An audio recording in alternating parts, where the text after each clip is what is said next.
Hello everybody, my name is Cool. I'm bringing you guys Video Replay Cast number 27, and I'm slowly but surely approaching that number 30, and once I hit the number 30, I'll be 20 away from 50, and then I'll be 50 away from 100. So I'm a little ways away from 100 on this series, but I am close to 50 on my random pubcast series, which reminds me I need to actually record one, because I haven't recorded those in quite a long time.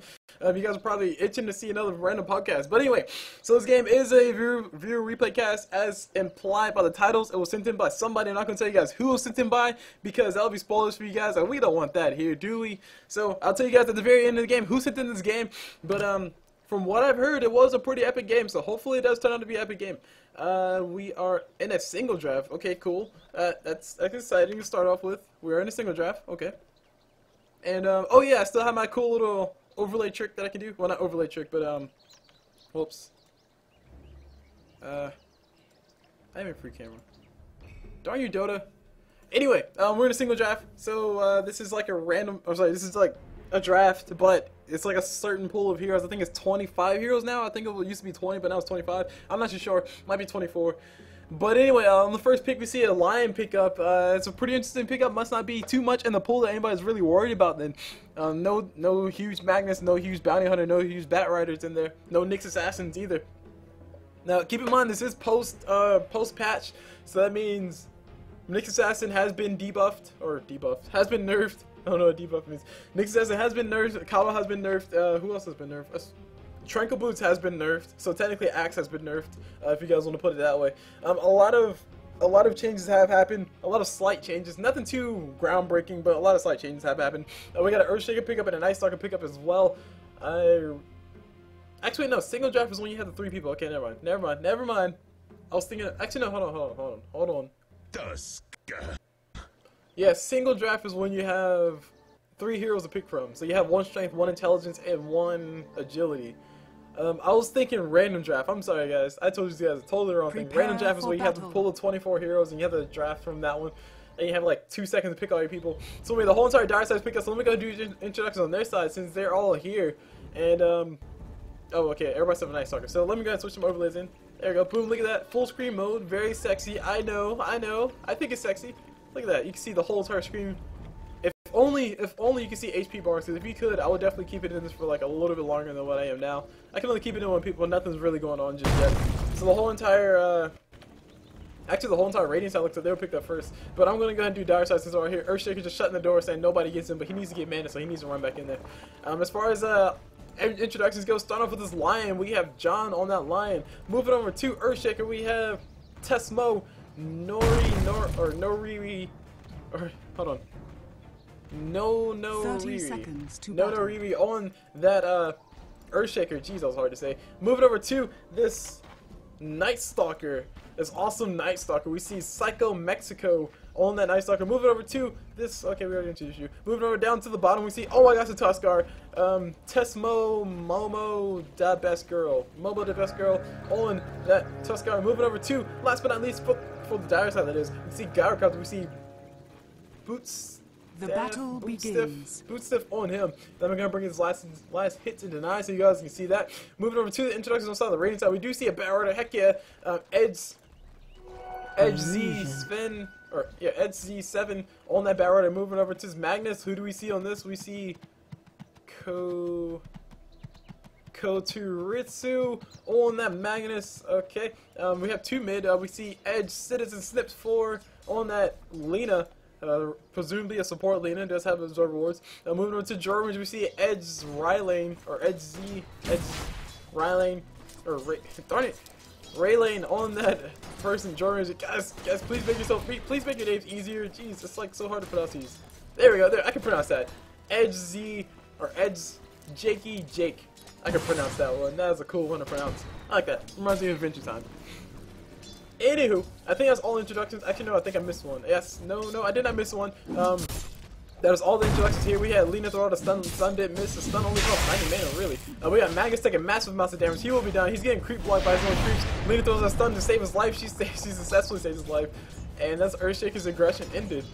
Healing cell from Lina can be used on top of that Magnus. It will be used on top of that Magnus. She donated her healing cell. Magnus is looking to farm. He does have himself a quelling blade. This is, like I said, post-nerf. Magnus' Kira no longer goes through magic immunity, but that doesn't really matter. He can still be a carry if he really wants to. It's his party. He can carry if he wants to. But calling these lanes, as far as the lanes go, we see a Lina Magnus top versus a Earthshaker Night Stalker. And this lane is going to be a little bit weird because once that first night hit, we usually expect to see Night Stalker run around and roam around. And Lina, oh my gosh, Lina, what the heck happened to you? I just left here. Lina does go down as the first blood, and the first blood does go to... first blood goes to... The first blood goes to... Okay, nobody. The neutrals killed her, so no first blood call. Sadly, we won't see you in the first blood call. Moving over to this middle lane. Who do we have? We have a Batrider Lion going toe-to-toe. I think Batrider will definitely have the better of this lane. Lion, all he has is spiking Hex, but as soon as Batrider hits that level 6, actually all he needs is a haste rune, and he'll destroy that line. Well, okay, he might not destroy the line. But anyway, moving over to this bottom lane. We see Drow and Slark, pretty interesting matchup versus a Tuskar Gyrocopter. That's a pretty this is a deadly matchup right here if you guys think about it, because Tuskar can throw those ice shards, catch you inside a wall, and then Gyrocopter can throw out that level 1 rocket barrage with just like a crazy amount of damage to you in such a short amount of time. I think it's 400 damage. Yeah, 10 rockets. Sorry, rockets per second. 10 rockets per second, 11 damage per rocket, and it lasts for how many seconds is a big question? 3 seconds. So that's 300 rockets. 300.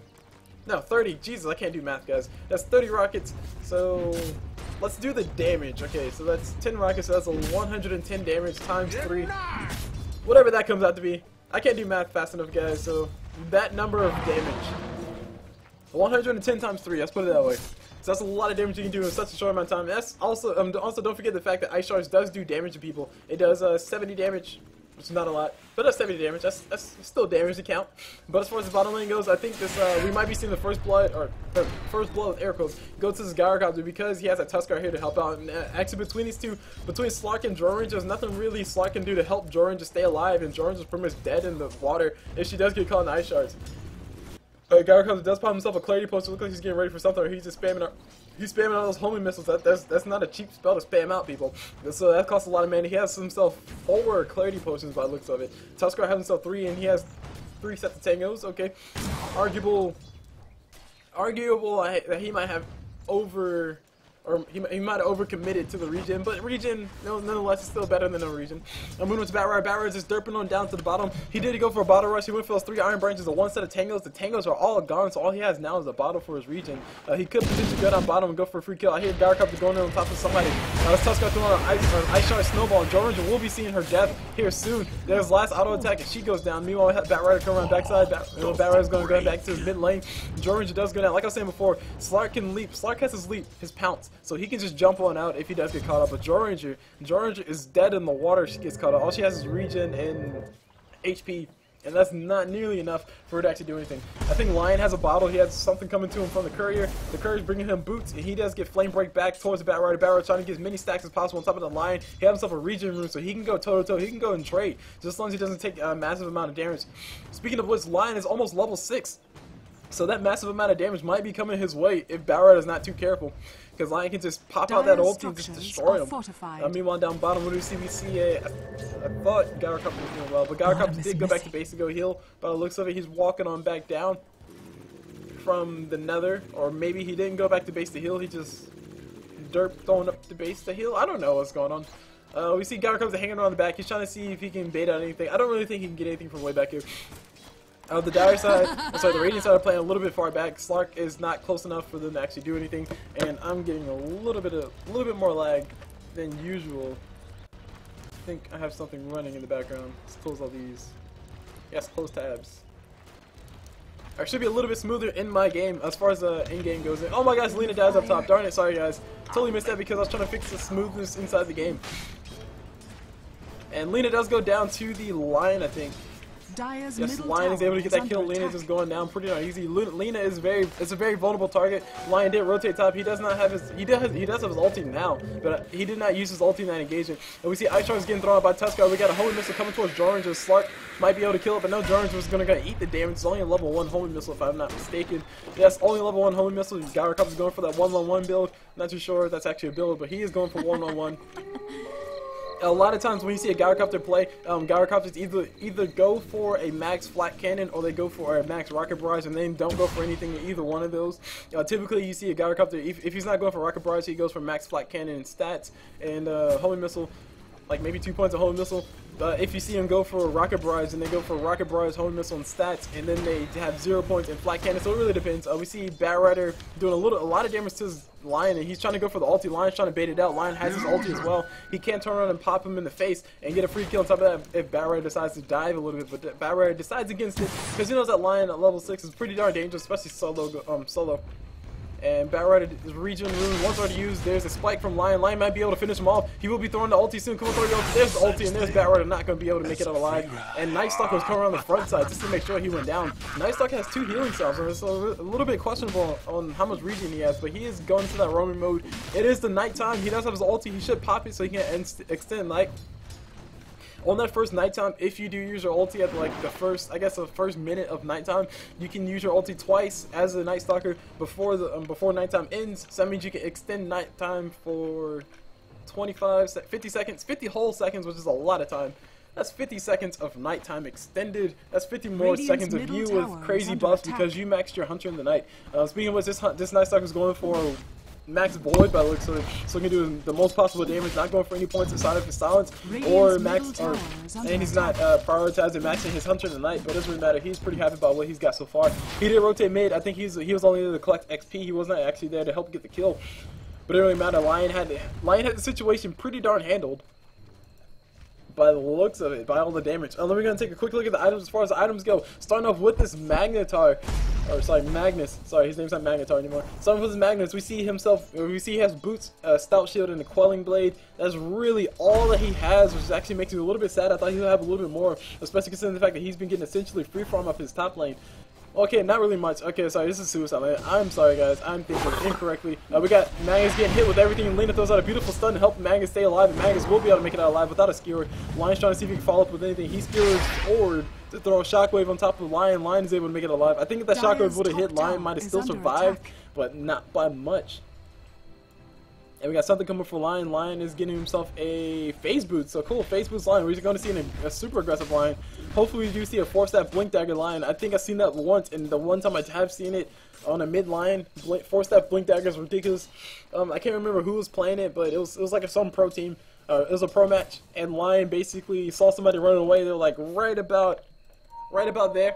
And Lion basically was right about here, so he four-stabbed forward, and then he blinked forward, and then zapped him, and then walked away. It was like the most ridiculous thing you've ever seen, but it was pretty awkward. And we got Batrider catching on Night Stalker. Batrider got caught in a bad position. He's trying to run from the Night Stalker while he can. He's going to go ahead and go on the high ground so he can survive. Magnus is here around the corner. Magnus is not level 6 just yet, though, so there's no reverse polarity for him to throw out. And Batrider is just clearing out a few trees, doing a little bit of deforestation.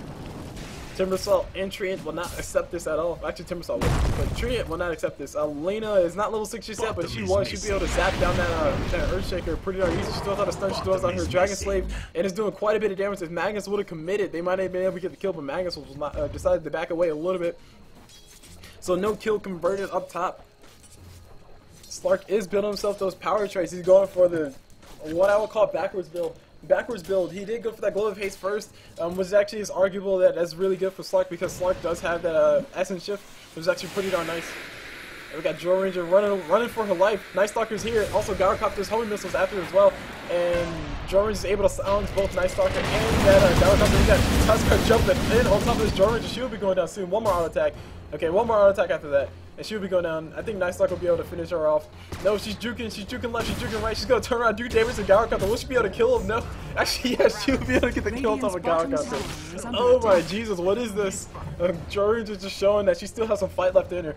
Like I said before, guys, or like I said one time before, guys, somebody with 10 HP can still do 100% damage. So definitely kill them.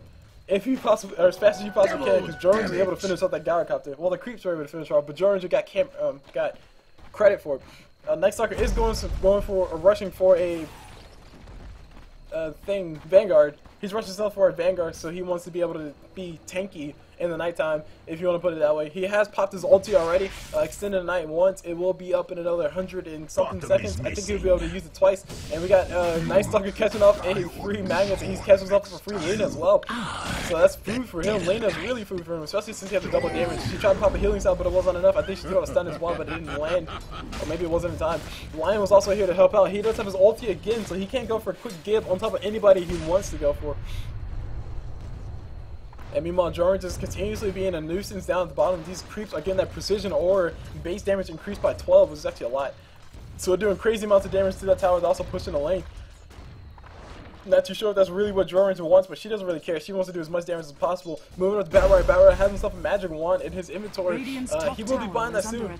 And what else do we see? We see nothing really. Nothing else really to be too excited about. We see the top tower going down to 3 people on top. Not too surprised. We got Magnus. He does have his ulti. He's waiting for Lina to come up, and these guys might be able to get himself a quick kill. Magnus can't skewer in and throw out the reverse polarity, but the tower will be going down one way or another.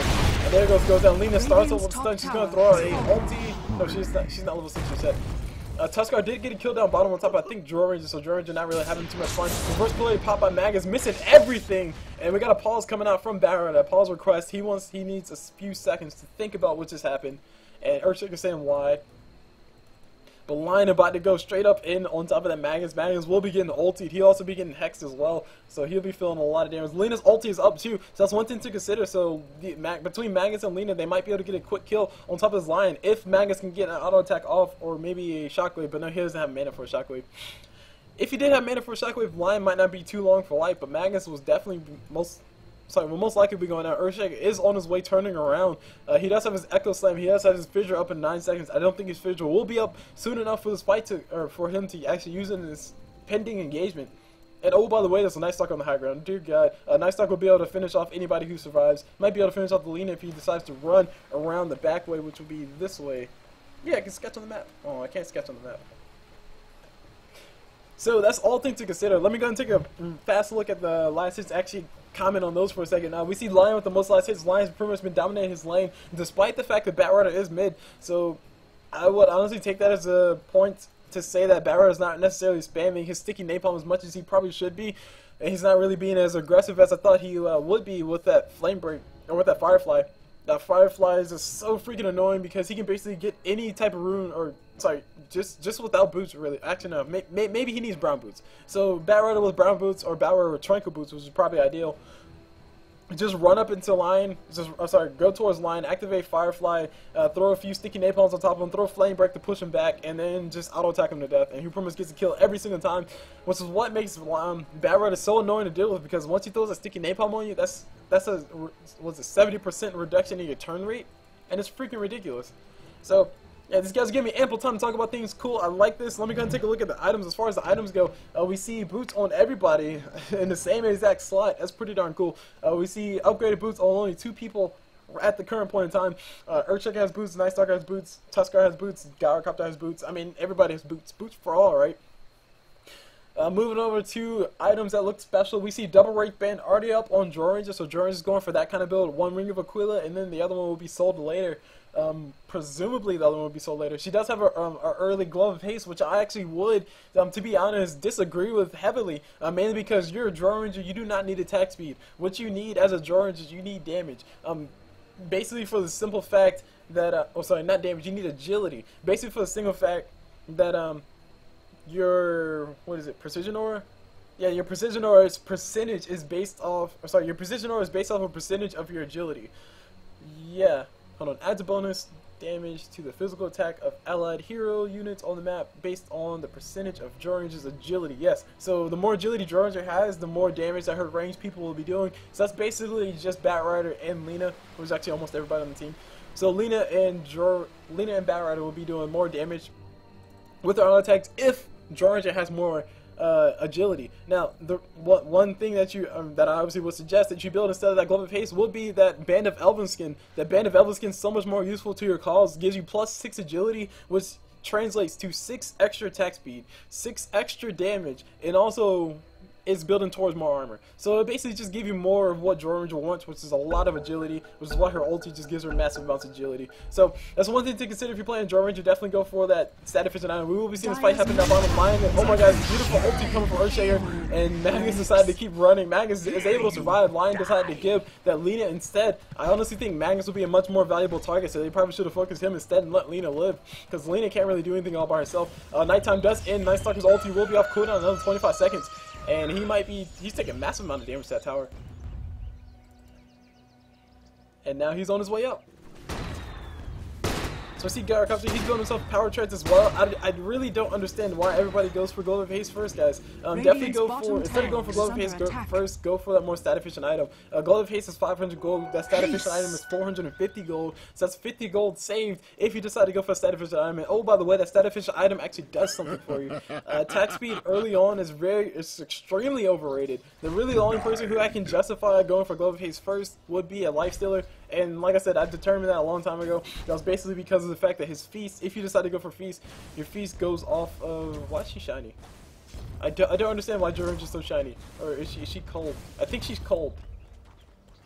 But anyway, the basic thinking is that Lifestealer, his life leech is based off of based off of the HP of the enemy, and not necessarily the amount of damage that he does. So having more damage doesn't make him leech more life. We got Batrider coming around backside, trying to find himself an Earthshaker. If he had a blink dagger, he might be able to get him, but he does not have a blink dagger, nothing close to it. And the whole entire dagger look like they're in full retreat. Night Slark's ulti is up. Tusk catches himself a free kill on top of that Drow Ranger. Drow Ranger once again going down. And Lina throws out a stun. Lina will be going out to his Lion. She does have her ulti. All she can do is just throw it. She will throw it. It's not doing nearly enough damage. Batrider throws a last on top of Lion. He's going to burn him in the fire, and he's trying to run away while he can. And that frog is flying. That's a flying frog, guys. Tusk tried to throw the ice shards and try to catch him off, but it wasn't enough. And Batrider is trying to juke the best of his ability, but he's still getting caught up by everybody. He will be going down. Firefly does end, and his life does end based on that based on that Night Stalker's auto attack. And Night Stalker did pop his ulti, so he can catch up to him. And also so he can reduce his vision and everything. So top tower is decent play coming from both sides. Really, the victors of that whole entire situation was basically obviously the Dire. Lion didn't go down. I thought Lion might have went down to Lina ulti, but Lina ulti not doing nearly enough damage. I thought it did more damage at level 1, but that's apparently Lion's ulti does more damage. 600 damage on Lion's ulti, 450 on Lina's. So yes, all things to consider. Meanwhile, we got the Dire pushing down his bottom tower. We got the Earthshaker on a little bit low HP. He also has no mana. This is why Earthshaker really wants to have himself Arcane Boost, to have himself some form of regen. He does have a magic wand, but that's not providing nearly enough regen. We got Drow Ranger coming, and Drow Ranger beautiful sounds. Magnus missing that reverse polarity. Oh my gosh, but it doesn't matter. It's still able to get the kill on top of 2. Slark will be able to pounce on top of his Earthshaker in about 10 seconds time. We got people converging. We got Night Stalker conversion on our backside. We got a flame break thrown out by Batrider. I think it pushed Earthshaker away. And that looks like the end of the aggression. Lina's going to continue running. I'm not too sure for what reason, but she will be donating her life to the Dire's cause. And there goes Lina. Dire's middle tower is under attack. Lina really overstepping her boundaries. Drow Ranger does have those power treads. She did decide, or she's has them on strength at the current point in time, so she's making sure that she stays alive, make sure she has a little bit more HP. Slark is farming in the jungle. He has himself agility, power traits as well. He's trying to build himself what looks to be a poor man's shield, which would be a pretty nice item for him to have, but instead of buying it all at home, he could have bought that at a secret shop, or sorry, at the side shop. We see Lion turn Magnus to a pig. Magnus will be going down pretty shortly. Ulti from Batrider will be keeping him alive a little bit longer. Ulti from Tusk will be ending his life a little bit faster, and Batrider is now on the run. He will be going down to the auto attacks of everything. I think that's a little bit misclick coming on the backside, and we got Drow Ranger on the backside killing this Earthshaker, but she'll be losing her life one way or another. And we got the ice shards from this Tusk trying to slow her down, but now she's stuck by the creeps. She'll be going down, like I said, pretty darn easily. Double kill for the Night Stalker. He's pretty happy about what he has at the current point in time. Slark is still farming in jungle, but while his team was dying down at the bottom, I think if Slark was involved in this fight, they might have been able to pick up one, but he might have died as well. So it's not really worth it for him to jump into the fight, to be honest. So him continue to jungle farm in the jungle. I would agree with that to a certain extent. I'm not too sure what impact he would have in the fight. Is basically what I'm saying. And that's the bottom tower going down. So the Dire claimed themselves 2 towers to the Dire's 0, and I think the gold graph will be reflecting the fact that the Dire have been not only won the team fights, but they have also won the tower count. Magnus did skewer forward. The skewer was short. That is only a level 2 skewer, so it's only skewering for 800 distance as opposed to the max level skewer, which is 1200 distance, which probably still wouldn't have reached them. but that's a pretty significant distance, guys. That's a pretty significant increase in distance, that is. That's 400 more distance than before with just more points, and it costs the same exact amount of mana. And the cooldown is not reduced, never mind. I'm about to say, and the cooldown is reduced, but it's not. Oh, really? Ah, okay. Anyway, so max targets are increased whenever you do skewers. Okay. I mean, I knew that, but I forgot. It slipped my mind. It kind of sort of slipped my mind. What else do we see on map? Or what other items do we see on the map? At the current point in time, we don't really see anything. We got the whole entire dire side mid. They're ready to push this middle tower. Meanwhile, we got Who's down bottom. We got Slark down bottom. Slark, they need you in this fight. This middle tower will be going down. Lina goes with a beautiful stun catching the Earthshaker. And this nice Stalker popping the ulti. Beautiful ulti going from Magnus, and a lasso on top of Nice Stalker to make sure he doesn't do anything. And Nice Stalker will be going on the front side. Meanwhile, we see Magnus taking massive amounts of damage from everybody. Lion's ulti is not up. A snowball from Tusk will be coming out. Again, Gyrocopter will be going out. Backside to Jordan's Jordan's auto attacks, not ulti, and Lion not having his ulti, not really helping him out. He's building a Dagon, which I personally don't agree with. Either he's building a Dagon or 4-staff. I hope he's building a 4-staff. He doesn't have enough gold at this current point in time for a 4-staff. And no, he's building himself an Aghanim Scepter first. Okay, interesting. Definitely, I agree. I disagree with that a little bit more than Dagon. Going for your Aghanim Scepter first as a Lion is not really a good idea, mainly because you won't have the mana pool to actually support having. To actually support using your ulti. If you go for a Dagon, at least, I can argue Dagon is a horrible item because it does a little bit of damage for the amount of gold that it costs. I can argue that all day long. But at the end of the day, Dagon's a little bit better than Aghanim Scepter first.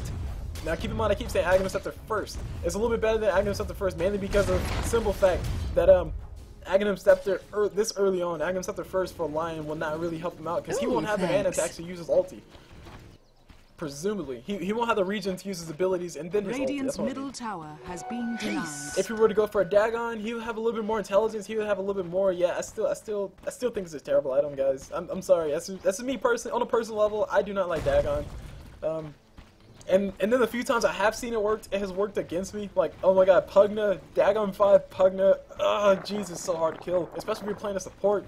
He just decrepifies you, throws out Dagon, and throws out his stupid Nether Blast, broken Nether Blast, and then just destroys you. Yeah, personal stories, guys, personal stories. You guys will hear about this probably more in the future. But anyway, that's my personal disposition against Dagon. Moving over to items, as far as items go, though, I really do favor, or I really do like to see 4-staff Dagon, or sorry, 4-staff Blink Dagger Lion. Because it's just like super aggressive, so many cool things you can do with it, but if you don't do those certain cool things that you can do with it, then you pretty much will pay with your life for making that decision. Because a Blink Dagger, at the end of the day, a Blink Dagger gives you 0 stats. 4-staff only gives you intelligence and regen, that's really it. Whereas if you go for Aghanim Scepter, it's arguable that, yeah, you do get some nice stats, 10 from everything, plus a whole, was it 150 plus 200 mana, or sorry, 150 mana plus 200 HP. Which, to be honest, 150 mana is actually just 10 intelligence. Well, 10 plus intelligence, like maybe 11 intelligence.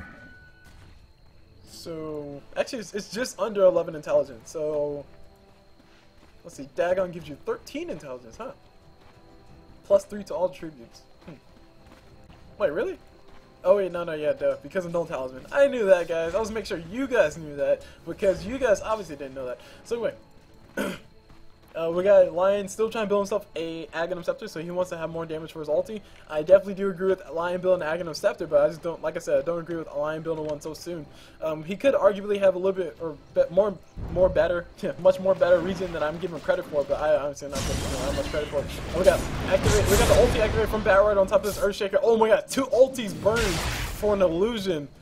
Oh jeez. And Lion gets a kill down the bottom on top of Slark. You'll not live to see. Oh my gosh. Not good at all. So that's 2 huge ultis gone. That's Magnus' ulti gone, and now Magnus pretty much has no mana left. Batrider's ulti is down as well for a whole entire 96 seconds. That is 2 huge ultis. That's ultis that you don't want to lose. Earthshaker's illusion definitely gets the gold medal for being awesome. These guys really didn't want him to actually throw the stun. They didn't want him to throw out anything. And they threw the ultis out trying to make sure that they killed it. Not worth it at all, guys, especially Magnus ulti. I think that was extremely, way overkill. Way overkill. That was definitely overkill. But Magnus wanted to make sure they died, so he did. Tuskar is just chilling up top. He's trying to push back his lane. I don't know what he's doing. He's just roaming around back and forth. He needs to do something. I think he has to pee, guys. I think he has to pee. Tuskar has to pee. That's what it is. So he has to go to the bathroom. So he's trying to find the nearest toilet. But instead, there we go. There we go. The toilet's over here. Secret shop. Secret shop's a toilet. See, secret shop has a nice little toilet right over there. Sorry, that's a rug. But Tuskar, it looks like he has to pee. Night Stalker just hanging out in jungle. Night Stalker building Mask and Madness. Questionable choice. BKB, Armlet is much better for him, especially considering the fact that he can't really do all that much damage. To be honest, his ulti gives him nice attack speed. Sorry, Hunter in the Night gives him some really nice attack speed and also gives him some really nice movement speed, as you guys can see right there in front of you. So the last thing that Night Stalker needs is more attack speed. He wants to have more strength so he can actually do damage. Going for an Armlet will be arguably much better than going for a Mask and Madness so early on. Sorry, that's an Armlet. I mean, said go for a Bastion. Going for a Bastion would be arguably much more better than going for a Mask and Madness so early on. Going for an Armlet is probably the most likely thing that we have seen, or the most typical thing that you will see on a Night Stalker. Mainly because Armlet is just so good, you can just toggle it on and off. It gives you instant strength to complement your increase in attack speed. It gives you some really good stuff. As far as everything goes, all things considered. So going for a Mask and Madness, I highly question that choice on the Night Stalker. That might come back to bite him in the butt. We don't know. Or I don't know, we will find out soon. We see Earthshaker build himself Magic Wand, Arcane Boots. That's really it. Lion, what do you have? Lion has Phase Boost. Magnus is up on Lion, so Lion will be able to throw out that ulti with all that power. But like I said, he does not really have the regen to back it up. He only has 4 regen at the current point in time. Okay, that's really good regen. I'll give him that. It's a really good regen. But the problem was that a little bit more. Lina throws out a stun. Stun does just barely miss a Night Stalker. Night Stalker able to finish her off. Batrider throws out a flame break. Lion is coming on the backside. Lion is going to throw its ulti on top of Batrider if I look at it. Or maybe he's going to throw it to somebody else. We got everything getting thrown all at once. Gyrocopter throws the ulti down just to make sure that his heal on Magnus goes down as well. I think Magnus threw a reverse player, but that's pretty much a team wipe, barring the Slark. Slark is up top pushing his creep wave. He's trying to build himself a Yasha, and meanwhile the tier 2 tower, not the tier 1 tower, but the tier 2 tower is going down to this combination of everybody here. Night Stalker's ulti is off cooldown, so he needs to hurry to use that, but he's going to decide not to. Whenever you play Night Stalker, definitely use your ulti as soon as the night starts. Basically, you're increasing the time that. You're increasing the time that you can actually take advantage of your Hunter in the Night ability. Otherwise, your Hunter in the Night ability is not really useful. Yeah, it's arguable that sometimes, yes, it's arguable that you can save your ulti for one of those moments, for one of those clutch team fights where you actually need it. But I mean, even still, extending the nighttime is much better than just waiting for that one moment where you can actually use, or when you do use your ulti, and then you increase the nighttime duration by 50 whole seconds. A lot can happen in 50 seconds, I'll give you that, but still. Extending the night by 50 or by a total of 100 seconds, which is actually a minute and 20 seconds. No, a minute and 40 seconds. It's quite significant. Nothing to bat an eyebrow, definitely. We got the Dire. They did ward the jungle of. They warded everything. Dear Jesus, they see everything that's going on right now. I want to see their vision. As far as their vision goes, their vision is impeccable at this current point in time. They can see anybody coming on the high ground trying to gank them. They can also see the room spot. They can see the inside of the mid lanes, who's coming here, who's rotating where. They can see who's in the jungle, and they can also see the room spot over here. This war would probably be a little bit better if they placed it over here. Sorry, if they placed it over there, but. I mean, that war was placed a long time ago, so it will be expiring in about 10 seconds, so we'll be seeing that go away soon. Meanwhile, we see the attack happening on the top tower. This is another tier 2 tower going down. The Radiant need to defend their towers. These are 3 towers that these guys are getting. Radiant's top tower has fallen. And Radiant have once again lost another one of the towers, so the Dire playing their cards well. They're just getting free towers left and right, and the Radiant playing giveaway with the towers. This is going to bite them in the butt later. As you can see, their farming range has gone down significantly, especially since that middle tier 2 tower did go down. The middle tier 2 towers was essentially their way to go in and farm their own jungle. Well, sorry, farm the small camps in their own jungle. So half of their jungle's effectively gone, especially their ancients. Their ancient stack will not be safely farmable unless they put some wards out there, unless they put some detection out there, unless they do something.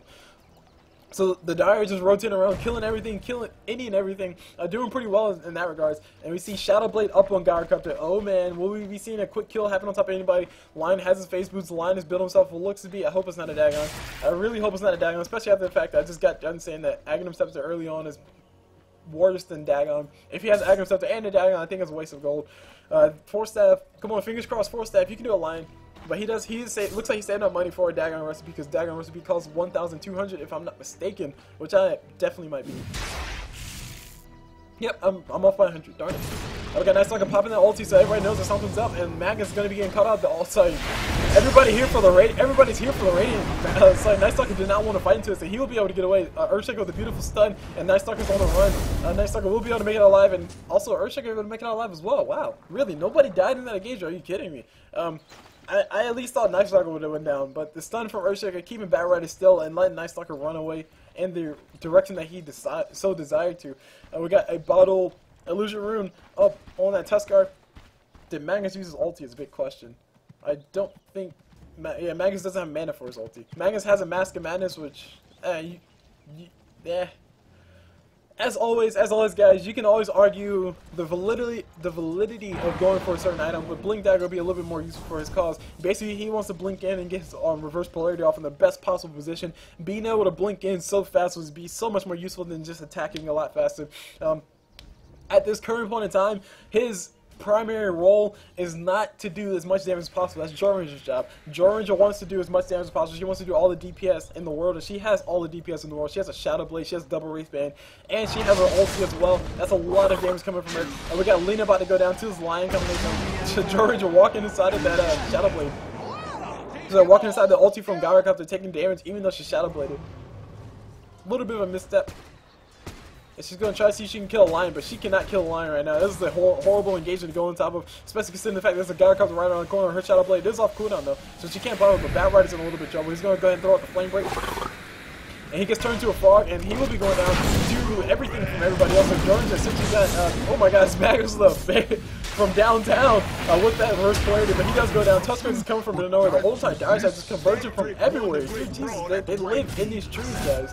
Tusk throwing a snowball from over here. We got we had Tusk throwing a snowball from over here. We had Lion throwing his ulti from over here. Sorry, from over here. And we had, who else did we have? We had Gyrocopter, who's just right there, just with him. So the whole entire Dire Side, good job on the rotation. They were just able to get into this fight. And if fights continue to go like that, then the Radiant will be extremely hard pressed to actually do anything, especially considering the fact that Tuskar now has himself a Shadow Blade, which I still think is kind of funny. But he can throw his snowball, pop his ulti, pop his Shadow Blade, and then go for a quick punch on top of somebody. Speaking of which, he will be getting punched a lot by this Roshan. And Roshan will be going down very slowly. I honestly thought they might be able to get this faster. Mask of Madness keeping Night Stalker a little bit healthy. There we go. Mask of Madness popped, and he's going to be attacking a little bit faster. He gets punched in the face, stunned, and this will be probably the longest Roshan we've ever seen. The Radiant are nowhere near, so I'm going to go ahead and switch to the full screen so you guys can see a nice, beautiful view. I'm not too sure how much HP Roshan has. A War's punch on top of Roshan. That was a 440 crit, so it's probably not long for life. Who's it? Oh my gosh, Night Stalker's about to die. Night Stalker needs to run out while he can. And everybody's getting bashed to death. Dude, Jesus. Where's the Radiant side? It's a big question. Are they anywhere near? Hold on, Radiant nowhere near, so I can continue looking at like this. Roshan is about to go down soon. And then we got 3 people from the Dire just walking on the backside. They just want to be here for the XP. They don't want to be here for the XP. There we go. Roshan's finally going down. Not being able to see the health bars, man. It's like a suspense builder. Meanwhile, down bottom, who's just getting caught out? We see Gyrocopter getting caught out by everybody, but he has a Shadow Blade, so he's able to turn invisible and run away while he can. We got Lina. I think she followed with a stun. She was not able to get her ulti off in time, but Slark is able to get a pounce. And what was Joranger able to do? Joranger's just able to auto attack. That's what she does. That's one thing that sucks about Shadow Blade. Top tower If you silence somebody, it doesn't really matter. They can just activate their items. You need to have a sheep stick, and the only person who's really good for a sheep stick. Actually, no, it's 3 people. It's 3 good sheep stick carriers. Magnus. Oh my gosh, Magnus is going to decide to save, so he will be able to get away. There was a homing missile thrown on top of him, so this homing missile will be following him. Let's go ahead and follow this all the way down to the base. Now, meanwhile, we see Radiant finally pushing the tower. Joranger and Lina are here to destroy this tower. This tower will be going down. Earthshaker throws out a stun Joranger, but it doesn't matter. That tower is not long for life. Joranger pops that Shadow Blade to make sure she gets away, and Lina will be following suit as well. She doesn't have a Shadow Blade, but she will be following suit. Batrider, I'm very curious to see what Batrider decides to build. He has 1k gold in his bank account at his current point in time. I'm also curious to see what Magnus decides to build. It looks like he's building an armlet. Illusion. Still, I will still make the same comment. Magnus's role is not to do damage. In my personal opinion, in this current team composition, Magnus's role is to basically get that really good reverse polarity. So Joranger and Lina Get that really good reverse polarity so Lina can follow up with a stun, and then let Gyrocopter and Slark finish off everybody. Now we got Magnus once again uses ulti on an illusion. He needs to stop being so trigger happy with that illusion. That is the second time that we've seen him use a reverse polarity. Lina throws out a laugh, and now Magnus is out of mana. He does have arcane boots, so he can't pop those to give everybody mana. But so far, Magnus has been extremely trigger happy with those reverse polarities, which is not good at all. And he's also going for damage build, so it's questionable as far as his experience with Magnus. Once again, this was a single draft, so things can get a little bit hairy. People are probably playing other heroes that they may not be comfortable with. Lion is building himself. It looks to be I hope it's not building a refresher. I really do hope he's not building a refresher. He does have a Dagon. Dagon. It's only Dagon level 1. We're 30 minutes to the game. It's a little bit less effective than a Dagon level 1 at like the 20-minute mark. So he needs to hurry up and get that up to a Dagon level 5 as soon as possible. And by as soon as possible, I mean by the 50-minute mark. If this game does go that long, he needs to have Dagon level 5. If he doesn't have Dagon level 5 at the 50-minute mark, then that's pretty much a waste of gold right there on that Dagon. All it's giving him is some 13 intelligence and plus 3 attributes, plus 3 to all attributes. If he does have that Dagon, as you can see, Dagon scales pretty darn badly for how much it costs. It costs 1,300 for each recipe to upgrade it to Dagon level 5. So that's 4 recipes times 3, not including the base cost, and that's a lot of gold. I think it's the most expensive, single most expensive item in the game, Dagon level 5 is. And we got Jordan just scouting out everything a little bit with their Shadow Blade, trying to see who's over here, who's where. She sees herself a Night Stalker. She might be able to go for a quick kill on top of him, but he's so darn fast. And he also has Aegis. That Aegis will be running out in about a minute's time, so the Dire probably want to force a fight soon, so they can actually take advantage of that Aegis. Night Stalker's playing the point man. He's playing up front. He did use his ulti so he can extend the night. And he'll be taking all the damage in the world. He will be going down, and one more auto attack. He did pop that Mask of Madness, so it's making him take additional damage. One thing to consider, Jordan is on the run, also so is Magnus. Magnus did skewer forward, wasted his skewer, to be honest. And he is building an armament. He does have the Helmet of Iron Will. All he needs now is the recipe. I think the recipe is only 300, is that Vladimir's offering? 700. Yep, Vladimir's offering recipe is 300.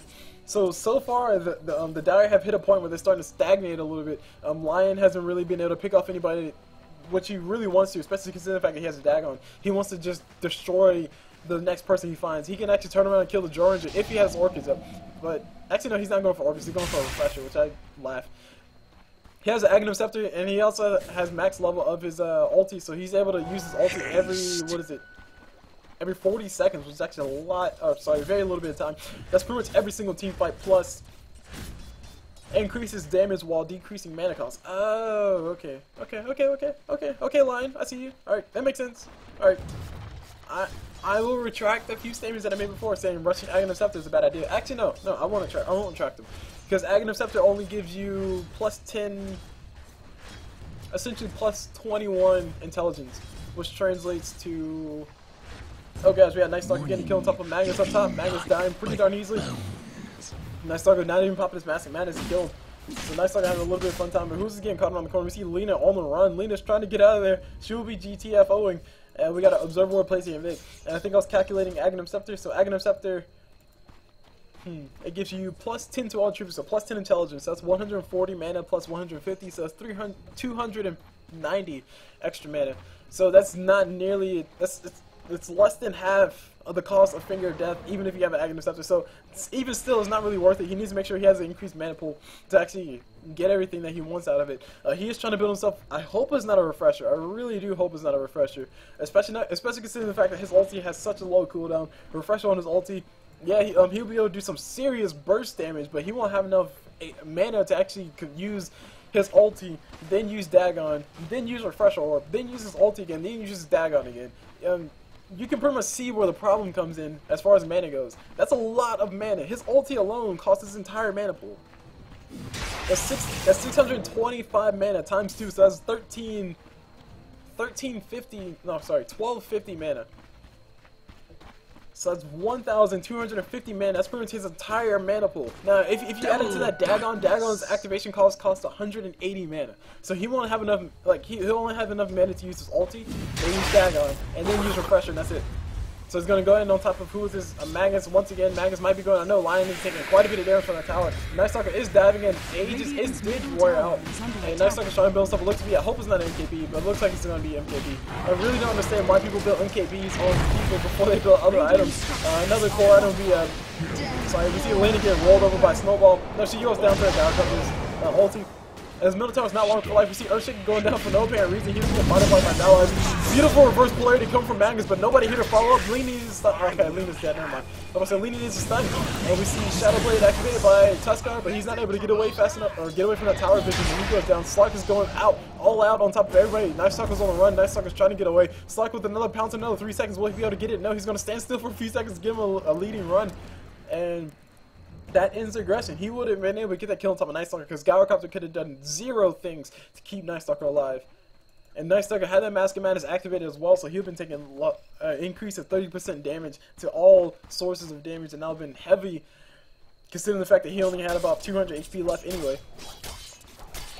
So Slark feeling pretty cool about what just happened. He has himself a Yashi. He's trying to build himself what looks to be a hope. It's not a Battle Fury, but it might be a Battle Fury. Could be a Shadow Blade. Shadow Blade Slark, why not? That makes you less visible. I'm surprised that there's no vision, or sorry, no detection on the side of the diary just yet. It's actually quite appalling, but apparently there's no detection. So looking at the items, as far as the items go, we see Magnus has that armament, so he's able to toggle that on and off. Hopefully he is actually toggling that and not just keeping it on. I see his HP going down a little bit. No, okay, he's going back to heal. Or no, he's farming. Wait, how did? Whatever. Whatever just happened, just happened.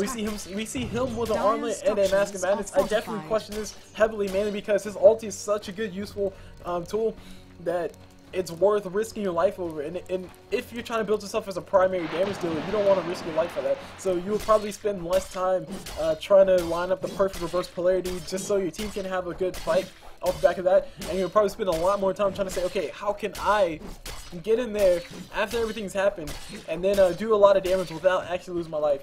So Magnus not having that suicidal mentality is not good at all. Not having that disposable mentality, let's put it that way. We got Batrider DC, but he's not reconnecting just yet. We see who's getting chased. We see Magnus getting chased. Magnus in a little bit of trouble. He needs to pop that armlet while he can. He has an armlet, but he's not using it. This is a huge mistake. He needs to pop that Mask of Madness and pop that armlet. I think he's just using it, or I think he's just bought it because somebody told him that he should buy it. Night Stalker catching up so freaking fast. Drow is doing massive amounts of damage. And there's an armlet finally popped by the Magnus. There's a very late armlet pop. And he will be getting hit by that missile. Almost taking quite a bit of damage. Gyrocopter pops that ulti so he can push the creep wave back and everything else. We see, oh my god, Lina getting caught out once again as she goes down. Lina definitely positioning is so crucial on Lina, especially considering the fact that she doesn't really have any items for survivability. As if I wasn't so her positioning being bad is definitely not good for her team. We got Batrider DC. Batrider needs to reconnect. They need to get a pause out here soon. Hopefully they do pause for him. They're just spamming his abilities. And letting him follow somebody else. I think this is the Lina playing with the Batrider right now. Just burn down all trees. Hide him in the corner. For the pending doom. We see who's his Tusk placing out observer wards everywhere. Good, very smart thing to do. Place the wards so your team can know where everything's going. We see Batrider. Not Batrider. Nice Stalker in the jungle, just hanging out. Who's getting caught out once again? This is a Magnus once again getting caught out. He does have his ulti, so he can't use it under the tower. I don't think he'll be able to use it. So much damage coming to him, and he'll be going down. Needs to turn on his armlet for once. Oh my gosh, use your armlet if you build one. We got this a lot of damage being done to his tower. Gyrocopter in line, we'll be able to take this down. No, Lina's here to defend. Never mind, I didn't see her that close. She will be able to throw her ulti. Nope, she turns to a frog, and she will be going down to a lion. Gyrocopter combination, double kill for lion. And Gyrocopter's taking the tower. Meanwhile, on the backside, we see Georgia. Georgia will be able to get killed on top of these guys. 1 auto attack, 2 auto attacks, 3 auto attacks. Nope, no 3 auto attacks. BKB pop, beautiful BKB pop from Georgia. No ulti for you, Lion, and Lion will pretty much be going down. Gyrocopter almost going down if Georgia would have, actually no. Nah, Gyrocopter would probably still made it out alive because he had a Shadow Blade. I thought he would have died on like 2 auto attacks, but he obviously did. MKB is up on Night Stalker, and like I said, I still don't know why people build MKBs on heroes like Night Stalker. Like, why would you build MKB? MKB's only purpose, in my personal opinion, is 1, if you're really super farmed, or 2, if somebody has some form of evasion, and nobody has any form of evasion on the side of the Dire. Sorry, on the side of the Radiant. Potentially Georgia, but Georgia's really far from that butterfly. So Night Stalker getting MKB, what does it do? It increases attack speed by 15. That's really not a lot.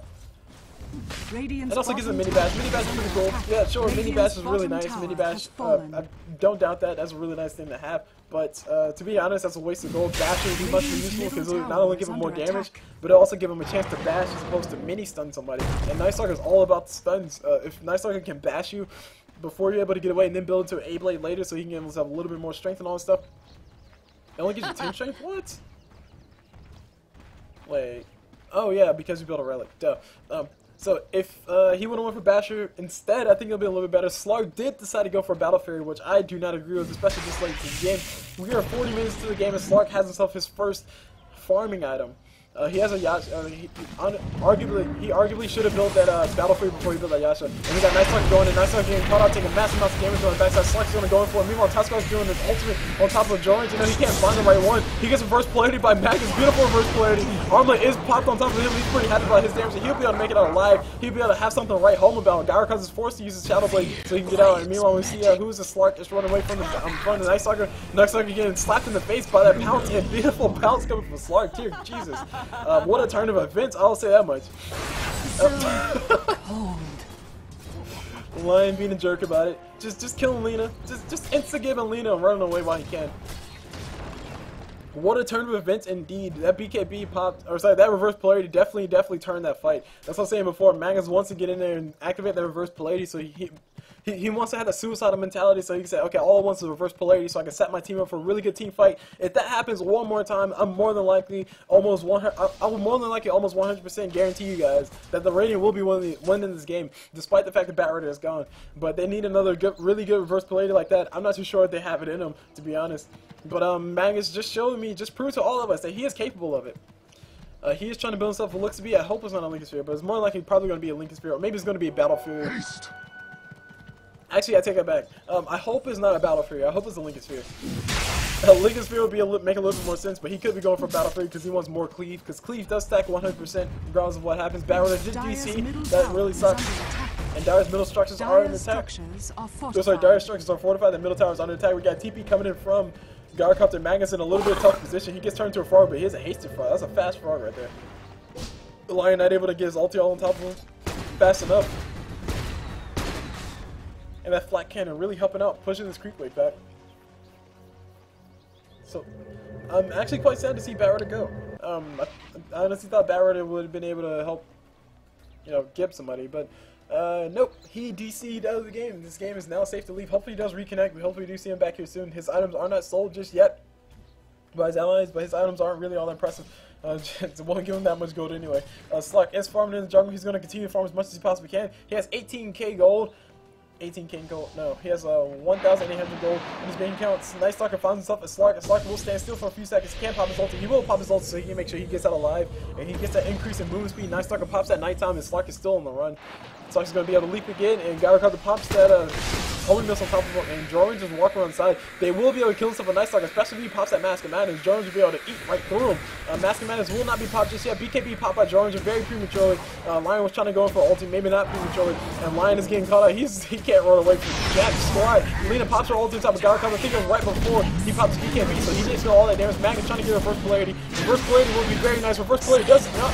Oh my gosh, he gets silenced right before it. He gets silenced by Night Stalker. He can still pop that reverse polarity and go for the kill on top of Gyrocopter. I don't think he knows he's there. He's on the run right now. He has that Mask of Madness, and he also has the armor pop, and we got Gyrocopter trying to run away. Gyrocopter with that regen. I was supposed to say Gyrocopter has the Mask of Madness. Slark will be able to find himself that kill. All he has to do is catch up to him. One pounce, and he's gone. There we go. He goes down for 503 gold. That's a lot of gold. And so far, the Dire is slowly, no, actually, not really slowly. The Dire are losing their grip on this game.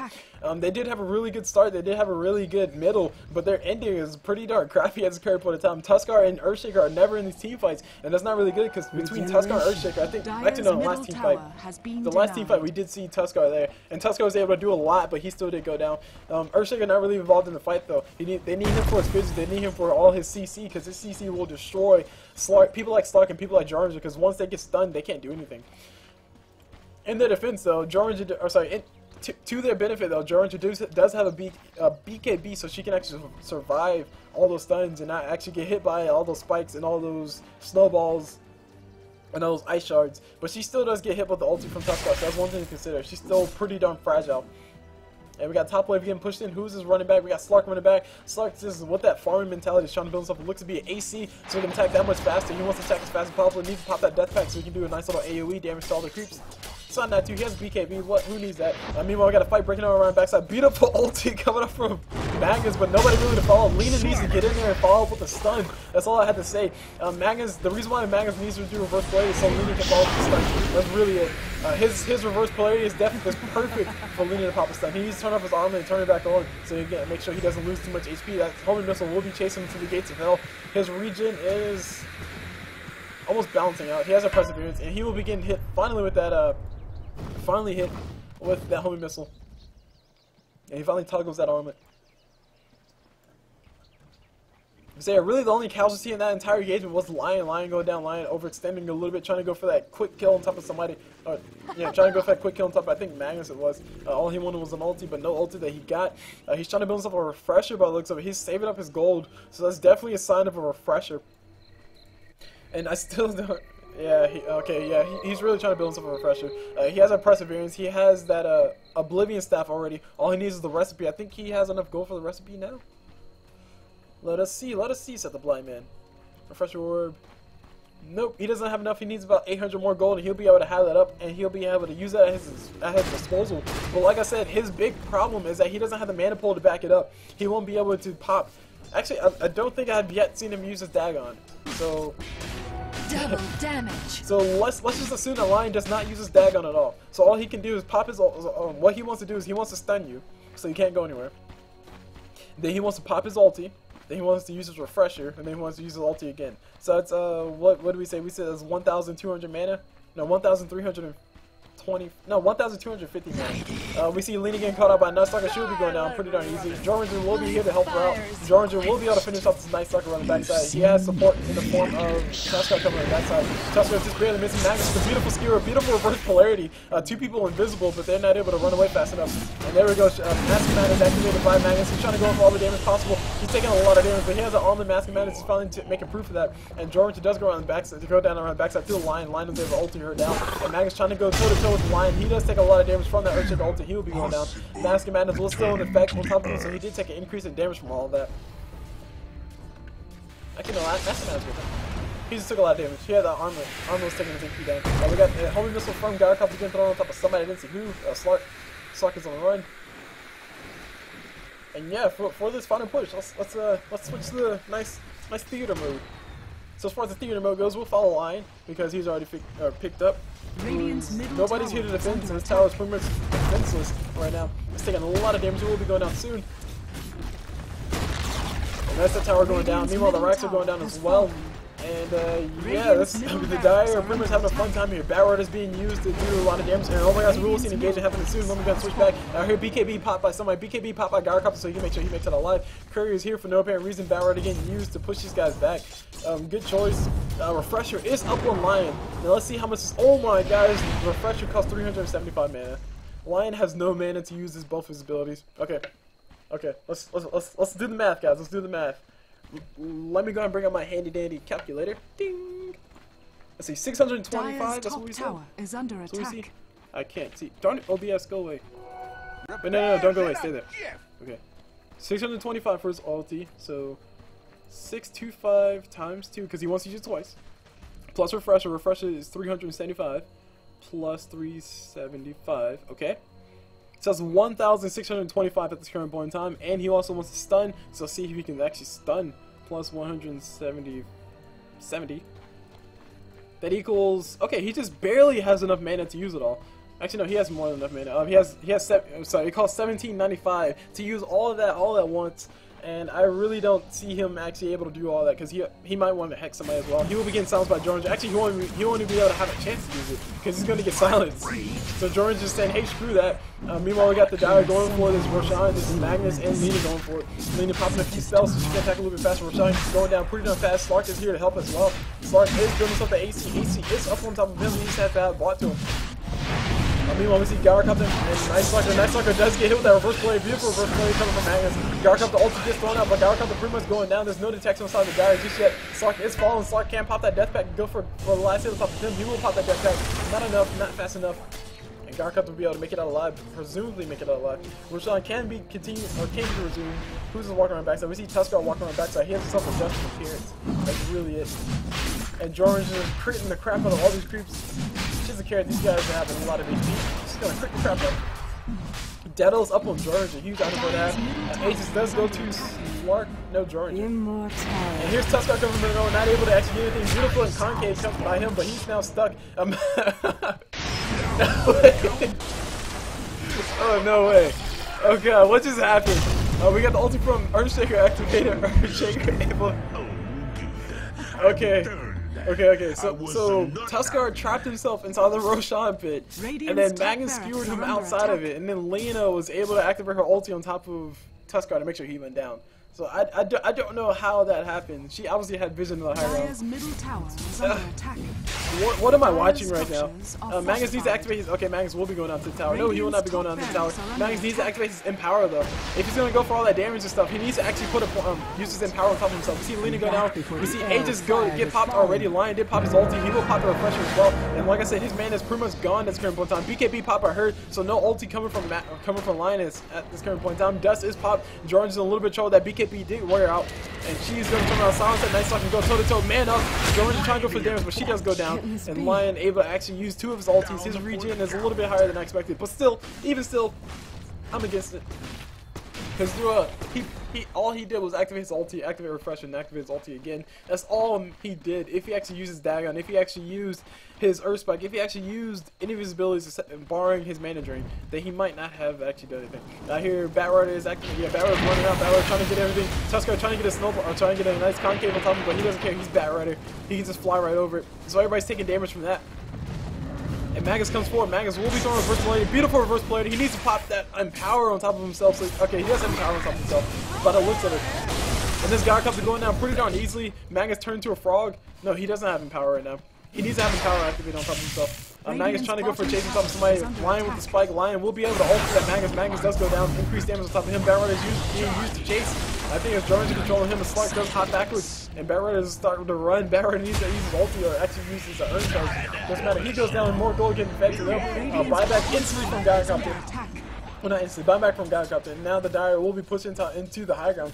They will be pushing this racks. There's one set of racks left. Lina is the only person here to defend. And Slark as well. But Slark is hanging out in the base. He's trying to heal up from that last engagement. Lina will be getting caught in several ice shards. And she's still on the run. That Rax is not long for life. It goes down pretty darn easily. And who's the Slark gets caught out? Slark gets hit with a spike. He's built himself a butterfly that looks like he has himself that talisman of evasion. And I really do think Slark's build was backwards. He needed to build that Battle Fury a lot earlier, especially considering the fact that in the early game, all he was doing was farming. So he built himself a Yasha really fast, and then he went to farm all the lanes. So if you're going to be farming all the lanes, build yourself a Battle Fury, so you can farm a little bit faster. He needs to kill these siege creeps. There you go, siege creeps are killed, and now Slark will be killing all these other creeps with his Battle Fury and all his damage that follows it up. What do we really have going on so far? In the grand scheme of things, what we really have at this current point in time is the Dire are on the back foot. I would say the Dire are on the back foot. Despite the fact that Radiant have lost a lot more, the Dire are still on the back foot, considering the fact that the Dire had such a strong lead mid-game and early game, but now they've lost quite a bit, they lost quite a bit of that lead. They let the Radiant fight their way back into this. So really, this game is the Dire's game to lose, but the Dire are still on the back foot. The Dire are on the back foot at this current point in time. Magnus was able to show that he's able to hit reverse polarities at the right point, or hit the key reverse polarities at the perfect points in time to actually make sure the Dire pay for their positioning. So if Magnus is able to hit another reverse polarity like that, then he's going to be able to help his team skyrocket to victory. They can just push the win while everybody's dead, especially considering the fact that buybacks were already used. If we take a look at the buyback status, we see Gyrocopter's buyback status is on cooldown. Nobody has gold for buyback. Tuskar's buyback status is on cooldown as well, but it will be up momentarily, so it'll probably be up before the next team fight does happen. The question is, will he have enough gold to actually use it? These guys are using Batrider to farm at this middle lane. Okay, never mind. Batrider's back. That's what it was. So Batrider did finally return. Thank you, Batrider. I didn't see when he returned, but he did already get an abandon us. That sucks. So he returned after Gyrocopter bought back. So thankfully his teammates did not sell his items, but to be honest, if I was playing this game, I would have sold his items already so I can get more gold for myself. Sorry, of course I have it. Lina's trying to build herself a tornado stick. She does have a sheep stick to make sure she can deal with that Gyrocopter, make sure she can deal with that Tusk, make sure she can deal with that Night Stalker. And that's a pretty good item for her to have. Earthshaker's illusion is going to be walking on the backside. Hopefully we don't see a reverse play to come from Magnus. Oh god, Magnus, don't do it. Magnus, no, don't do it. Okay, he won't do it. He's going to auto-attack that illusion to death. I think he finally learned his lesson. Night Stalker does have a Shadow Blade now. So that's one cool thing to note. And Night Stalker will be feasting off on top of his Lina. He's trying to find his get a kill on top of her. Night Stalker does not need a Shadow Blade, guys. A Shadow Blade Night Stalker is not really helpful to his team. He needs to give himself a bastion to actually do something. Lina's going to be getting engaged upon by his Tusk. She will be getting ulti, and she goes down pretty darn easily. Killing spree for that Tuskar. No buyback status for her. Meanwhile, we got 4 people mid on the side of the Radiant. They're trying to see if they can kill anybody. I'm doubting the chances of actually holding up this push. We got a death pot by the Dire a little bit, really prematurely. That might cost him a fight, to be honest. We got a reverse polarity activated by Magnus. Magnus wants to go in for a fight. He's trying to do as much as he possibly can. We got the silence followed up by Drow, and Drow is doing all the damage in the world on top of this Lion. Lion does activate his dagger on top of Magnus finally, but it's not doing nearly enough. And Magnus turns off his armament to continue his push. Meanwhile, down bottom, we got Gyrocopter and Tuskar pushing his bottom tower. Gyrocopter will be able to claim this. And Batrider is trying to see if he can come in and catch that Gyrocopter. If only he had a blink dagger, guys. A silence coming from Drow, just trying to do as much damage as possible to this Gyrocopter. She's doing as much damage as possible, as far as I can see. And we got everybody with Shadow Blades on the side of the Dire. Shadow Blade seems to be the item of choice. Meanwhile, oh my god, Slark's getting caught on. Not good at all. They need Slark alive. Slark needs to act. Okay, he's going to go invisible. And he's going to turn around and go for a fight. He's going to man up and destroy everything. Jordan's just machine gunning the crap out of that Earthshaker. And Magnus is going to toe-to-toe with the illusions of Gyrocopter. He needs to find the right one. He finds the right one finally. And Gyrocopter not able to do enough damage. That Shadow Blade, sorry, that armor able to keep Tuskar alive. Or sorry, not Tuskar, Magnus alive. And oh my gosh, what just happened? That was essentially a team wipe. Night Stalker's the only one alive. Night Stalker's trying to take these top set of racks so he can actually get mega creeps on his ally side. They need to come back and defend this. Radiant need to make sure they keep these set of racks. This is the only thing keeping them in this game, to be honest. They also need to push off the back of this. Night Stalker's going to go in as much damage as possible. He does have the MKB. He does everything. Lina turns a creep into a pig because why not? A little bit of misclick coming from Lina, but she's fine. She can't turn around ulti the Night Stalker. Night Stalker's going to try to go on top of Lina. Lina throws out a stun on top of all the creeps. Instead of the Night Stalker, there's a Dragon Slave to follow up. She needs to throw the ulti on top of Night Stalker now to shoot him away, but she's not going to go for it. She has support in the form of Magnus coming on the backside. Magnus does steal forward. Magnus does not have a reverse play for another 2 seconds, and their reverse play is up. So he's pretty happy about doing damage now. Slark is still farming. Slark is getting closer and closer to that battlefield. Butterfly. And he should have momentarily just one more creep cap, and he should have enough gold for all of it. He'll probably sell his Dire's middle tower. Oh, okay, have a courier buy it. I hear BKB pop. BKB popped by somebody. Joranger does not need to pop her BKB in these engagements, especially considering the fact that Lion was in it really able to do it. And Lion does pop his ulti, and he does pop it again. With the help of Earthshaker, he will be able to actually kill some Joranger. So Joranger does go down. Buyback instantly comes from Joranger. Waste of a buyback, in my personal opinion. She should have just stayed dead for a little bit to see what's going on. She does not necessarily have to be alive at this current point in time, but her going down was definitely a big price to pay. Magnus needs to turn on his armor right now. He's going to turn to fight this Night Stalker. If only his reverse plater would come out. There's a Night Stalker. Sorry, this is Jordan coming around. Night Stalker will be going down pretty darn fast, and he goes down. And he popped his Mask of Madness as well. Mask of Madness is not going to help you get out of that fight, especially not against the Jordan. Jordan's going to frost arrow you to death. Slark is trying to get his butterfly bot to him. And the bottom lane is getting pushed. This is a huge creep wave. Slark needs to get down here and farm this ASAP. And meanwhile, we got the Dire pushing this middle side. Oh my gosh, there's a lot of damage coming towards the Radiant's base. They need to defend this now. Batrider has been reduced to hanging out in the base, trying to push back all the creep waves. But that's really all he can do. He cannot be a factor in these fights anymore. Meanwhile, Earthshaker has himself blinked out. He has some mechanism and Gyrocopter as well. Arguable that Gyrocopter is useful on top of him, but I personally don't think it's useful. Lina is going to be in color. No, Batrider is going to be in color. Batrider needs to ulti that Tuskar. No, he's not going to be able to ulti fast enough. Lina falls up with a stun on top of that Tuskar, and she's on the run. She will be going down. She turns that Gyrocopter to a pig. Will she survive is the big question. She looks like she will be able to survive. She gets that. I thought she was going to be able to survive, but she doesn't have all that much HP. She bought herself a tornado stick recipe before she went down. All she needs is the elder piece.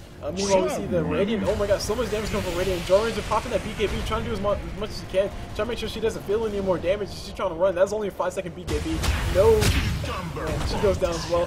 Slark is the only one here. Slark, what can you do to help your team stay alive? I don't really think as much. This middle tower will be going down as well as this middle tower. And the Dire are going to go ahead and push the win. Radiant's middle tower has fallen. Radiant structures. When he starts to fortify, Magnus comes in with the reverse polarity. And reverse polarity catches all the creeps. Oh my gosh, kill all the creeps. And he actually shoots at, he kills a Gyrocopter? What? Okay, he killed the Gyrocopter and oh my god, whoa. What just transpired, guys? I'm confused. I saw reverse polarity on creeps. Okay, so the Radiant are still in this. Sorry guys, I thought the Dire were going to push the win, but they obviously did not push the win. They did not want to risk their lives for that. I'm still baffled as to what I just saw. Magnus reverse polarity a bunch of creeps and killed the Gyrocopter. It's more likely it's a skewer, yes, but still. Okay, guys. Alright. That makes sense. It makes sense. It makes sense. BKB, sorry, not BKB, Shadow Blade activated by Night Stalker. Night Stalker, you really do not need a Shadow Blade. You move fast enough. Nobody really cares if they can't see you. He's going to try to come in and see if he can gank somebody, but, I mean, he's in the enemy base. He's not going to be able to gank anybody. He's going to go ahead and stand on the side of the trees, probably die, especially considering the fact that Slark can probably destroy his stuff. A Slark can hold his own. He does have that butterfly up, so he can do a lot of damage to Night Stalker. Night Stalker's going to turn around and throw out the slow on top of Slark. Slark's going to pop his ulti. And he doesn't really care what Night Stalker decides to do. He's going to go ahead and run away, play Ring Around the Rosy with Night Stalker. He has support in the form of Drow and Lina, Magnus and Lina coming around the top. See if they can catch him off. Observer Ward placed by the Lina, try to make sure she gets advantage. Very, very good job by the support. And she also has herself. Is her Tornado Stick up? No, Tornado Stick is not up. And oh my gosh, she might be getting caught off by the Night Stalker. If only Night Stalker knew she was there. So many observer wards everywhere placed by the Radiant. They want to make sure to see everything, any and everything going on. Slark is the only one who's way out here. He has no TP scroll. Last time I checked, he pops his ulti to make sure he can run away fast enough. And he'll probably be leaping away as well to make sure he continues to get away. But their base is they're reduced to farming in their own base because they can't leave their base, otherwise they'll die. Magnus popping reverse blade, popping his skewer, very trigger happy with his ultis. That's all I'll say. Lina trying to get her ulti off on top of Gyrocopter. The Gyrocopter will be able to make it alive because there's no detection on the side of the Dire. Slark trying to get a blind pounce, but it was not there. And Night Stalker's here with the double damage on top of him. It will be running out about 15 seconds time. So it's not long for buff. Not long for life, not long for buff. I don't really know how to say it. And here's Gyrocopter returning once again. His BKB is up. Everything is up. So pretty much the next team fight will determine who wins this game, to be honest. Because the Dire have really long cooldowns. Nobody has buyback on the side of the Dire. The Radiant, nobody on the Radiant has buybacks yet. And the Radiant's base is pretty much under siege. So they'll be hard pressed to actually get a kill. So they all need to survive this next fight. That's all I'm really saying. We see, Sensual, oh my god, Sensual placed here in the mid. They will be able to see his Tusk. Tusk is going to be doing as much damage as possible to that Slark. Meanwhile, we see backside, we see Magnus go down. Magnus, I don't think he popped his ulti. This is outrageous. Yeah, he actually no, he did pop his ulti, but I don't really know what it accomplished. So we got Shadow Blade activated by Night Stalker. Night Stalker's going to get caught up by everything because there's detection over here. Earthshaker throwing out the stun on top of everybody. We got Lina going down to this line, I think, and oh my god, Slark's is manning up. He's going toe to toe to whoever that was, but they just went down. Slark pops his ulti so he can make sure he get away, and Jordan is doing so much damage to that line, make sure he can't do anything. And now the tower, now the middle will be getting engaged upon. Probably will be going down. This is the naked ancient at this current point in time, but no mega creep just yet on the side of the Dire. The Radiant still do have a fighting chance because everybody's dead on the side of the Dire side. Essentially everybody's dead. Gyrocopter's the only one alive. That's probably the one that you want to be alive because he's so good at pushing back the creep waves once they get pushed in towards him. But the Radiant need to capitalize off of this. They need to hurry and push everything back while they can. Otherwise they'll lose their chance and they won't be able to do anything. And Slark is pushing the middle lane like a man. Like the man that Slark has shown himself to be. He has himself 39 agility. Extra agility, so that's a lot of extra damage, plus that Battle Fury, plus that Butterfly, plus that Sanjay Yasha of all items. No Basher on Slark, so he opted not to go for that. He also has that Vlads, so he's able to lifesteal. Surprised that he doesn't have any unique attack modifiers to actually take advantage of the fact that he doesn't have, or sorry, his lifesteal's not taking up a unique attack modifier. But as goes the game. Slark's going to go ahead and take down his middle tower. He has the help of Jordan. Jordan needs to start attacking that middle lane. Stop focusing on the creeps. The creeps are not important. The creeps need to be there. And we got Shadow Blade activated by Tusk. Tusk can't really do anything versus Drow Ranger coming in. Drow Ranger does have a gem, so she's able to see everything, but she needs to stay alive. Slark's going to go ahead and stay under the ulti of Gyrocopter. But he really doesn't care. He's gonna go and push as hard as he possibly can. George hitting like a truck. Dude, Jesus, you see how much damage came for that. And we got nice Stalker popping at nighttime. Jim up on George. That's really the thing that's keeping them in this. Jim on both sides. Jim on Gyrocopter, Jim on George. It's the battle of the Gems. LOL. So nice Slark is going to go and see if he can find himself a quick kill on top of this George. George is able to see him, so she can't turn around and go for a kill on top of him. Nice Slark cannot see him, but George does not want to make sure she doesn't get caught on top of anything. Roshan is up, so somebody can go for that. I think the Dire might be rotating for that soon. Not too sure. I'm really not sure who's going to win this at the current point in time. I mean, like I said, the Dire had a really good lead, and the game is no longer their game to lose. The game is both sides' game to lose. Whatever advantage the Dire had, they pretty much lost in the last few team fights, and the Radiant have clawed their way back into this game. So they still have a fighting chance, but if they lose the next team fight, they'll lose. Obviously, because the cooldown, the buybacks will be pretty low. There's a buyback on Stalker, buyback on Gyrocopter. Probably the two people you want buybacks Dire's on. top tower And is under attack. What was I about to say? Oh, the other thing I was going to say, are fortified. same thing for the Radiant. Same thing applies to the Radiant. So this base will be coming in. We have 5 men on the Dire side. They want to go in for a fight. Magnus is going to beat him. Oh my God, beat him. No, come on, Skewer. Skewer's all he needs. Oh, sorry, Reverse Blade is all he needs. No Reverse Blade to come from him. He's going to do a lot of damage to whoever this is. I don't know who this is, but they're taking a lot of damage. Reverse Blade from Magnus will from us any this aggression. I don't really know. But there's whoa, who's it? George is getting caught up by everybody. She goes down. Jim drops on the ground, and that's the Ancient naked Ancient getting attacked on. Dire Strike is all fortified. Magnus can't skewer in and throw out his Reverse Blade. We've got TP coming in from somebody. I didn't see who it was, but oh my God, I don't know. I don't know if this is the end of the game. Reverse Blade from Magnus, ulti from Lina throwing top of somebody, or buybacks coming from George as well. These guys want to focus this Ancient, but they can't get to it. They're taking so much damage. Nice Slark trying to do as much as he can. Earthshaker doing not nearly enough damage. George able to kill that Earthshaker, and she's doing so much damage to the Gyrocopter. Oh my gosh, is this Ancient going to survive? The Ancient looks like it's going to survive off of 160 health. So many creeps. Wow. Okay.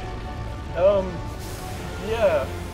I didn't realize that the Dire's base was getting attacked by Slark and probably Batrider.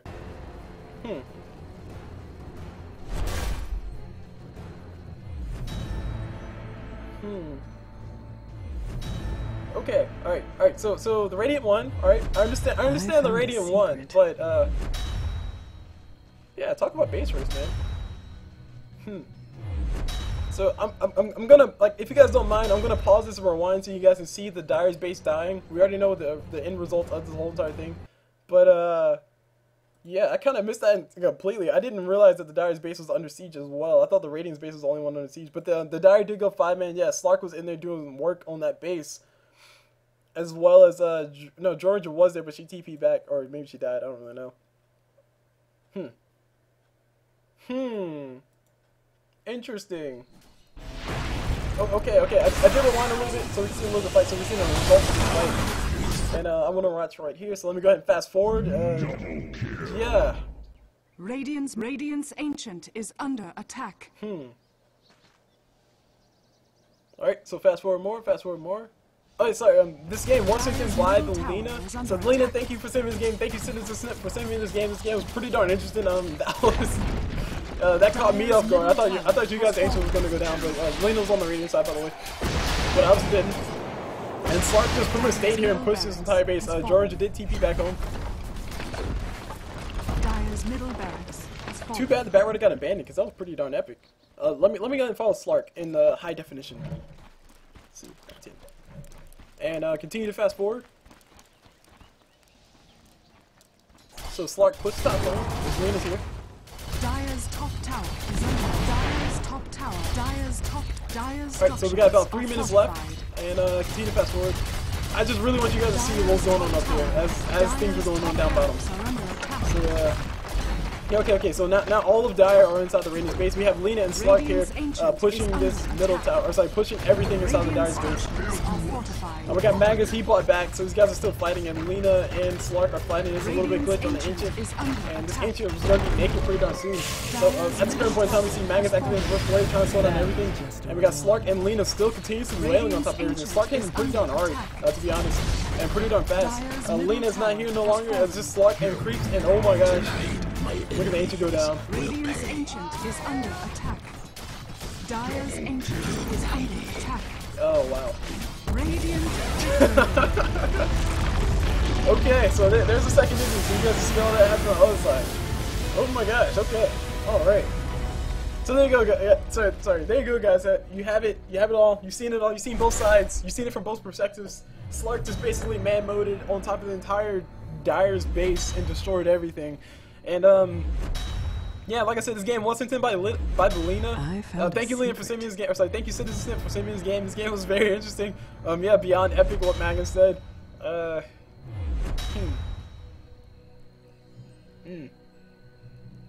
Interesting indeed. Slark is just continuously attacking the base while his man. Turning the game around from that. Yeah, that alright, a few things to mention. Just a few quick notes, because this game was like really epic in its own case, despite what I say. You guys probably don't care. You guys probably skipped on to the next video or started rewinding and see what's going on. But yeah, a few tips to throw at Magnus. If you build an armlet, use your armlet. Don't go for armlet, go for blink dagger. It's a little bit more effective because Magnus wants to essentially be a walking ulti, because he is a walking ulti. It's a really good ulti to be a walking ulti. That's a really high honor for Magnus. So definitely go for that. It'll help you initiate your fights. Lina, your positioning was a little bit really bad a lot of times. That's why you got caught out a lot. We see you with 19 deaths. That's pretty much you getting out of position. At least half of those are you getting out of position. The other half are probably the end result of a team fight, and you were along on the left, so they just killed you as well. Drow Ranger. What would I say about Drow Ranger? I think you played a little. Oh, glove of haste. Don't go for glove of haste first. Yeah, definitely don't do that. Especially when you're building your power trades. If you're building power trades, go for if you're building your power trades, go for a standard build, like standard early start. Branches and tangos and bears. Oh my! Definitely go for those. And then go for the boots so you can move a little bit faster, and then go for the stat efficient items so you can attack faster, and then go for the glove of haste, because the glove of haste is probably the least useful thing to you. Actually, arguably the movement speed is probably the least useful thing to you. So yeah, that's the one thing I'll say about that. Batrider, don't DC. I mean, that's all I'll say. I mean, at least you came back to help your team fight. Slark, really good on everything. I think you built your Yasha a little bit too soon. You should have built your Battle Fury first, especially considering the fact you're just farming. I'm lying. Refresher Orb, I'm sorry, Aghanim Scepter first. I'm totally against that. I honestly would prefer to see a Dagon level 2 before I see a Aghanim Scepter only on a hero. But I will say that your region was a little bit more decent than I expected it to be once you had the Aghanim Scepter plus those 2 null talismans. So yeah, sure. In your defense, your region was definitely handled a little bit more than I was giving you credit for. But still, Aghanim Scepter rush. I mean, I'm always against that, especially on a person who's typically playing support. Even if you're playing a mid, rushing for Aghanim Scepter, unless you're playing a Necrolite, even Necrolite builds a mechanism first, and then he builds an Aghanim Scepter. So anyway, something else before you build your Aghanim Scepter. That's all I'm saying. And also Refresher Orb, that's a lot of mana cost. Definitely consider the mana cost whenever you're trying to figure out your build. Your mana pool your mana region was, like I said, much more than I was giving you credit for. So I'll give you that. But anyway, moving on. Gyrocopter. Don't remember, just Gyrocopter. Tuskar, same thing. Don't remember, just Tuskar. Night Stalker. I will say you do not need your Mask of Madness. Mask of Madness probably ended your life a lot quicker, and a lot of engagements, probably at least maybe 3 of your 8 deaths have been caused because you have Mask of Madness, and a few kills could have been had if you had something with a little bit more damage, like maybe a Basher instead of Mask of Madness. Basher is a little bit more useful because you can actually stun them, and when it's nighttime, you attack a lot faster. So you do not need a plus 100 attack speed that the Mask of Madness gives you, so don't worry about that. Just get something else. MKB, I'm always against MKB unless there's somebody who has evasion, or unless you're just that well farmed. MKB, in my personal opinion, is not really... Sorry, there are better items to go for than MKB. That's what I'm trying to say. Not trying to say it's a bad item, like a Dagon. I really hate Dagon, but not trying to say it's a bad item. I'm just saying there are the items you can go for instead of an MKB, especially as a Night Stalker, like a Basher, A-Blade, something else. Basher, maybe. Maybe possibly a Basher. I keep repeating Basher because I think you should have gone a Basher. Basher probably would have helped out a lot of engagements. Help you kill the Drow a little bit easier. Now, moving on Earthshaker, you had a Blink Dagger, you had a mechanism. What more can I ask for? Oh, you had Aghanim Scepter as well. I think Aghanim Scepter might be a little bit of a waste of a gold, but I mean, you had a mechanism, Blink Dagger. What more could I ask for? That's what a support Earthshaker wants to have. So you build the items I would expect you to build. So anyway, so that's all I said about the game. The game's pretty darn epic. As you guys can see, I think this game, this match actually lasted well over an hour. And the cast lasted well over an hour, so about a 90-minute cast. Longer than some movies out there, I know, right? So anyway, I hope you guys enjoyed the cast. I'll see you guys whenever.